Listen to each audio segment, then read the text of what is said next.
તો ઓફિસમાં થોડાક ફ્રી ટાઈમમાં હું તાજેતરમાં જે જનરલ સ્ટડીઝનું પેપર લેવાનું હતું ટેકનિકલનું, તો એ સોલ્વ કરતો હતો. કેમ કે તાજેતરનું પેપર છે તો એમાંથી આપણે આઈડિયા આવે, અને સાથે સાથે હું એઆઈનો પણ ઉપયોગ એમાં કરતો હતો.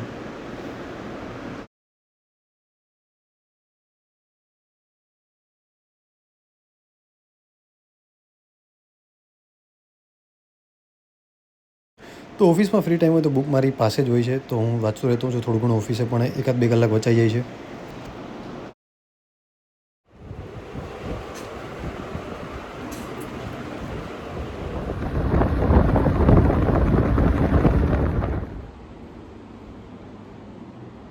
હેલો વિદ્યાર્થીઓ, સ્વાગત છે તમારું મારી ચેનલની અંદર. તો ઘણા બધા લાંબા દિવસો પછી આપણે બ્લોગ બનાવવા જઈ રહ્યા છે, કેમ કે હમણાં તો સમય નહોતો મળતો. ગયા શનિ રવિ તો નરેન્દ્ર મોદી સાહેબ આવ્યા હતા, તો એના કામમાં વ્યસ્ત હતો. વચ્ચે પછી જીપીએસસીની પ્રિપેરેશન ચાલુ હતી, એટલે થોડું ઘણું લેક્ચર જોતો ને એવા સમયગાળો નહોતો મળતો, એટલા માટે નહોતો કરતો. કેમ કે ગઈ જીપીએસસી વખતે મારે એવું હતું કે 1-2 સબ્જેક્ટ રહી ગયા હતા, સાયન્સ એન્ડ ટેક ને એન્વાયરમેન્ટ. એવા સબ્જેક્ટ હું કરી ન જતો, પણ એમાંથી પ્રશ્નો આવે છે તો એ ઘણા નથી આવડતા. તો આ વખતે સંપૂર્ણ એનાલિસિસ કર્યું છે. આ વખતે સંપૂર્ણ સિલેબસ કમ્પ્લીટ કરીને એક્ઝામ દેવા જવાના છે, તો એ બધા કામમાં વ્યસ્ત હતો, એટલે વ્લોગ નહોતો બનાવી શક્યો. તો આજે આપણે કરવાનું છે કરંટ અફેર. જોઈએ આપણે. અત્યારે મારી પાસે છે એપ્રિલ મહિનાનું કરંટ અફેરની બુક. હજી આ શરૂઆત કરવાની બાકી છે, કેમ કે મે મહિનો ચાલે છે, એપ્રિલ મહિનાનું કરંટ અફેર આખું કરવાનું બાકી છે. ઓલમોસ્ટ આના છે 114 પેજ. એટલે અડધો દિવસ આ કરશું, અડધો દિવસ પછી એન્વાયરમેન્ટ સબ્જેક્ટ મારે થોડુંક બાકી છે કરવાનું, તો એ કરીશ. તો વ્લોગમાં કનેક્ટેડ રહો, દરેક માહિતી હું તમને આપીશ.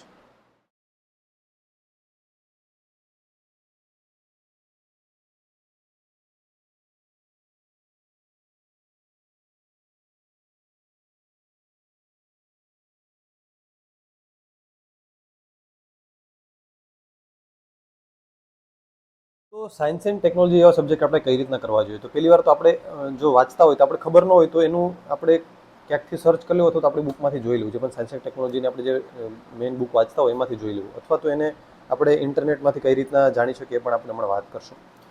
તો જેમ કે મને ખબર નથી કે ભાઈ ફાસ્ટ બ્રીડર રિએક્ટર શું છે, તો પહેલાં તો આખું વાંચ્યું આપણે સરસ મજાનું. અને આની કરંટ અફેરની અંદર જે મેઇન કરંટ અફેર છે એની અંદર પાછળ દરેક એની સાથે જીએસ ઇન્ટરલિંક્સ પણ આવે છે, કે કયા તબક્કો છે. જેમ કે પ્રથમ તબક્કામાં આપણે જે યુરેનિયમ 235 નાખીએ, બીજા તબક્કામાં છે એ પ્લુટોનિયમ મળે, એને બીજા તબક્કામાં નાખીએ. તો આ રીતના આખો આપણે કન્સેપ્ટ ક્લિયર કરી લેવાનો. તો અહીંયા આપેલ છે. પછી રિએક્ટર કયા કયા પ્રકારના હોય છે, એ પછી અહીંયા આપણે જે અલગ અલગ નીતિઓ કે શું છે એ પણ આપી દીધું છે. ને અહીંયા આપણા કેટલા પ્રકારના ન્યુક્લિયર પાવર પ્લાન્ટ આવેલા છે. એટલે કરંટ અફેરની અંદર તો બધું ઓલમોસ્ટ આ લિબર્ટીની અંદર કવર કરી દે છે. તો પણ આપણે પછી શું કરવાનું કે આપણે આ ટોપિક આવ્યો ભાઈ પરમાણુ ટેકનોલોજી અથવા તો રિએક્ટરનો, તો એ ટોપિકને એકવાર જીએસના આખો એ ટોપિક રિવિઝન કરી લેવો. એવું નહીં કે ખાલી ન્યુક્લિયર રિએક્ટર છે, આપણે ઉર્જા ટેકનોલોજીને એકવાર આખી જોઈ લેવાની.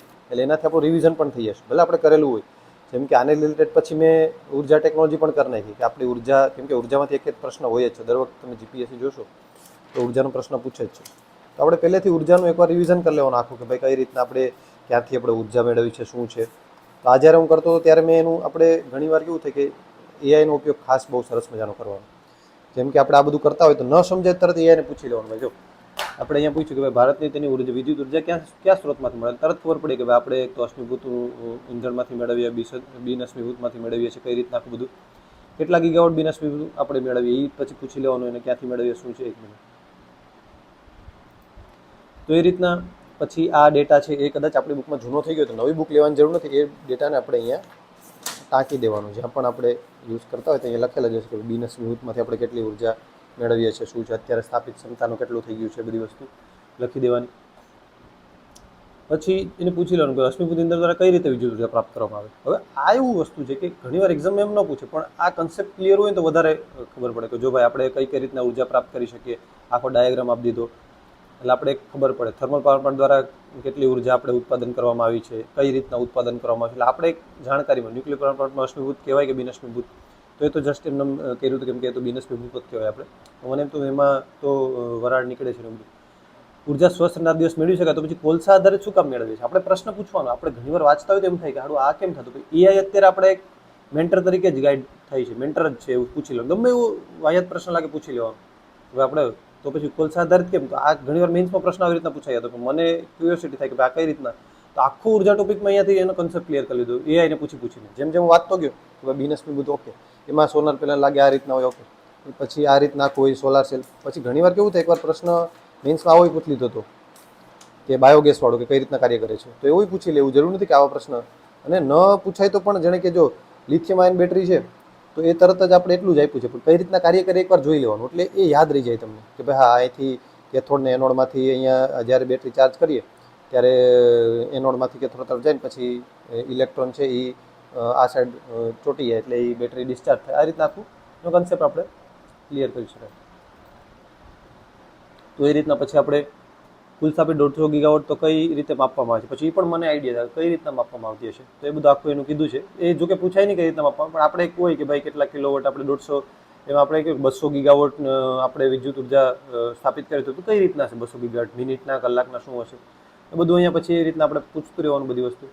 અચ્છા, મતલબ ગીગાવોટ છે તો દર સેકન્ડે કેટલી ક્ષમતા દર્શાવે છે, બધું નોર્મલ જે પણ પ્રશ્ન પૂછતો. એટલે પછી જો ફાસ્ટ બ્રીડ રિએક્ટર શું છે, તરત જ પૂછ્યા, પ્રશ્ન આવ્યો એટલે પૂછી લીધો ફાસ્ટ બ્રીડ રિએક્ટર શું છે, કઈ રીતના કામ કરે છે. આખું આપણે ન સમજાય તો પછી આપણે મેં પૂછ્યું કે ભાઈ વોટ લખેલા આવે પણ બલ્બ નથી, વોટ શું હોય એ પણ મને નથી ખબર કે ભાઈ. તો બલ્બમાં આપણે જોઈએ તો કે ભાઈ 1 વોટ એટલે 1 જૂલ એનર્જી પ્રાપ્ત થાય, 60 વોલ્ટ એટલે એ રીતના આપણે જો 100 બલ્બ ચાલુ રાખીએ 10 કલાક, આવો પ્રશ્ન ઘણી વાર પૂછી લે છે. 100 વોલ્ટ 10 કલાક સુધી ચાલો તો કેટલી, તો આપણે 1 યુનિટ એટલે કેટલું થાય, જસ્ટ ફોર આપણે ઇન્ફોર્મેશન કે ભાઈ 1 યુનિટ વાપરીએ તો કઈ રીતના વાપરતા હશે.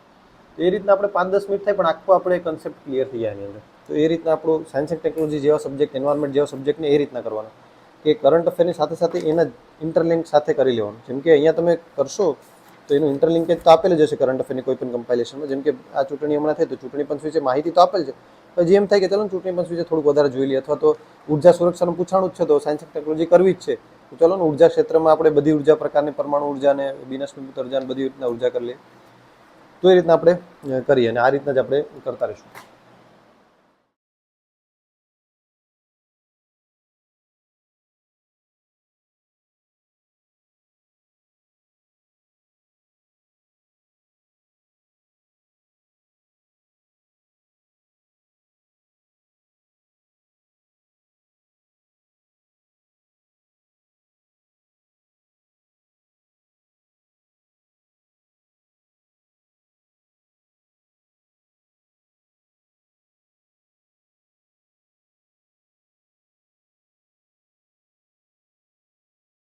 આપણી એપ્લિકેશન ડાઉનલોડ ન કરી હોય તો પ્લે સ્ટોરમાં જઈ અને એપ્લિકેશન ડાઉનલોડ કરી શકો છો. આપણી એની અંદર અલગ અલગ મેન્ટરશિપ પ્રોગ્રામ કોર્સિસ છે, જેની અંદર day to day test series સાથે તમારું સંપૂર્ણ તૈયારી કરવામાં આવે છે. ખાસ જોઈ લેજો અને ટેલિગ્રામ ચેનલ પણ ખાસ જોઈન કરી લેજો. તો મિત્રો હવે આપણે જીપીએસસીના પીવાયક્યુ કરવાનું છે. તો સૌપ્રથમ આપણે અહીંયા જીપીએસસી સર્ચ કરી લેશું. જીપીએસસીની ઓફિશિયલ વેબસાઇટ આવશે, ખોલશું એટલે એની અંદર જે હોમ પેજ ખુલશે ત્યાં આપણે અહીંયા પ્રોવિઝનલ આન્સર કી અથવા તો ફાઇનલ આન્સર કીનો ઓપ્શન આવશે, ત્યાં જોશું એટલે આપણે આન્સર કી સાથે પેપર. હવે એમાં ઓપ્શન એવો આવે છે કે તમારે આન્સર વિધાઉટ આન્સર પેપર જોતું હોય તો પણ મળી જાય. તો એને ખોલી લેવાનું, મોબાઈલમાં જ સોલ્વ કરવાનું ટ્રાય કરવાનું, ખોટું પ્રિન્ટ કઢાવીને પૈસાનો વેડફવો હોય તો. બાકી ટેબ્લેટ કે એવું વાપરતા હોય તો એની અંદર પણ કરી શકો. હું આ ડાઉનલોડ કરી અને પછી ટેબ્લેટમાં એને સેટ કરી દઈશ. તો આવી રીતના પેજ ખુલે છે. ત્યાંથી આપણે જોવાનું કે ભાઈ આ તો કન્સર્ન સબ્જેક્ટનું છે, એટલે જે તે સબ્જેક્ટનું હોય છે. ટેકનિકલ જે પરીક્ષા હોય છે આસિસ્ટન્ટ એન્જિનિયરની બધાને, એનું જનરલ સ્ટડીઝનું પેપર જોઈએ 14/5 એની answer key provisional answer key આવી, તો એમાંથી આપણે જોઈ લેવાનું. આ પેપર તો આપણે ઓલરેડી આપી દીધું છે ગઈકાલે. તો હવે એના પહેલી કઈ એક્ઝામ લેવાની, અહીંયા તારીખ જોતી જવાની કે એની પહેલાં કઈ એક્ઝામ લેવાની હતી. એટલે 14/5, 13/5 તો એ તો એક જ છે, કેમ કે આન્સર થોડી વહેલી મૂડી આવી છે. પછી એને તમારે મોબાઈલમાં જ સોલ્વ કરવાનું, અથવા તો તમારી પાસે ટેબ્લેટ હોય તો એમાં પીડીએફ ખોલીને અહીંયાથી પછી previous year question paper without answers પણ મળી રહેશે તમને. એટલે તમારે ક્યાંય બીજું કંઈ કરવાની જરૂર નથી, તમે સોલ્યુશન કરી શકો. અને ઘણીવાર આ પ્રશ્નો તાજેતરની એક્ઝામના હોય ને તો કામના હોય છે. તો આપણે એમાંથી એક એક્ઝામનું પેપર લઈ લઈએ અને પછી આપણે એને સોલ્વ કરીએ. આની પહેલાં જો અહીંયા પ્રોવિઝનલ આન્સર કી 8/5 લેવાની, તેમાં જનરલ સ્ટડીઝનું પેપર જોશું આપણે. આ રહ્યું અહીંયા, તો એ જનરલ સ્ટડીઝનું પેપર આપણે બસ આ પેપર છે, તો આપણે આને સોલ્વ કરશું. એટલે જેમ નજીકના પેપર હોય એમ વધારે, કેમ કે કરંટ અફેરના પ્રશ્નોને બધું આપણે આ એક્ઝામ તો હમણાં જ લેવાની છે 13-14/5 આન્સર કી એવી વાળી, તો આપણે કરીએ. ચલો, તો હવે આપણે પેપર ડાઉનલોડ કરી લીધું છે અને પેપરને આપણે પછી સોલ્વ કરશું. પછી એને આન્સર કી સાથે સરખાવશું એટલે આઈડિયા આવશે કેવા આપણે પ્રશ્નો સાચા પડે છે. તો આવી રીતના પીવાયક્યુ કરવા ખાસ જરૂરી છે, રોજે થોડું થોડું કરવું જોઈએ. પીવાયક્યુની બુક પણ આવે છે, એ પણ કરી શકો. બાકી આપણે એપ્લિકેશન ડાઉનલોડ કરશો ફ્યુચરમાં જીપીએસસીના દરેક પીવાયક્યુ આપણે ટેસ્ટ સ્વરૂપે આપવાના છે. તો એ તમ તારે એકવાર ખાસ કરીને એપ્લિકેશનને ડાઉનલોડ કરી રાખજો, ખૂબ ફાયદો કરાવશે તમને.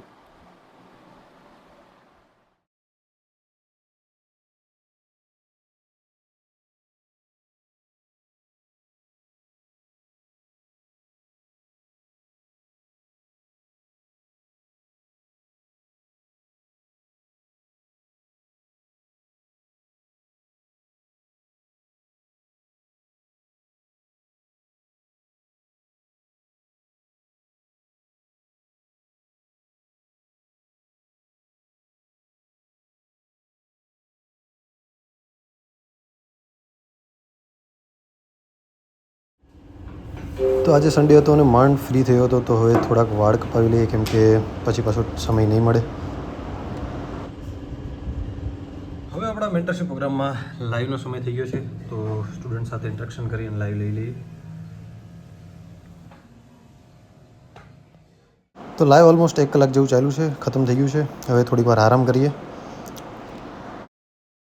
તો હવે 11:15 થઈ ગયા છે, એટલે અહીંયા સુધી જ રાખીએ હવે. બાકી કાલે ઓફિસ જવાનું છે, એટલે સુઈ જાય. મળીએ કાલે. તો ટાઈમ થઈ ગયો છે ઓફિસ જવાનો, તો ઓફિસ જવા માટે નીકળું છું. તો આજનો વ્લોગ છે અહીંયા સુધી જ રાખીએ. નેક્સ્ટ વ્લોગની અંદર મળીએ. ત્યાં સુધી all the best. Tata, C you.